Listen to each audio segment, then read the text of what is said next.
David shot up like a jackrabbit from his chair out of horror and anxiety. He ran up to his bedroom and awoke his wife to tell about what he just saw. How did he know I was there? What is he?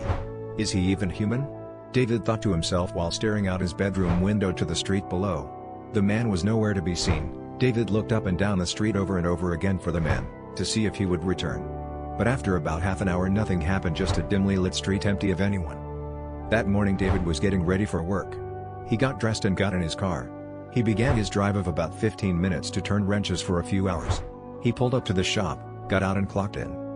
While David sat on a chair outside the garage smoking cig and watching cars and birds go by, a woman pulled up to the shop. She stated that she needs an oil change on her 2020 Chevrolet Tahoe. So they worked out a deal and began the change. While working he struck up a conversation with her. "How is your day going so far, ma'am?" he said while grabbing another oil filter from a box on a shelf filled with boxes of filters and other parts. "Just fine, how's yours?" she replied with a smile. "It's been alright." "Well, that's good," she replied with yet another smile. While David was working, the TV in the office could be slightly heard. It was playing the news and reporting on the first ever death of this new and unnamed illness.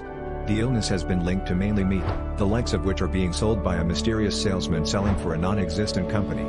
Many eyewitnesses have seen him, but the police have been unable to find him. David stopped what he was doing, and right as he did that the woman said, "The man I think they are talking about was at my front door last night." David looked over to her. Her face was slightly pale, for which I guess is from the realization that culprit was at her home. "He was a strange man. He never gave me his name even though I asked him, but somehow he knew mine. I never met that man before, but he knew me and my husband's name." David then told her about his meeting with the man and how he saw him out on the street late at night giving him a slow wave. The two of them just stood there silently staring off into space thinking of that man. To be continued.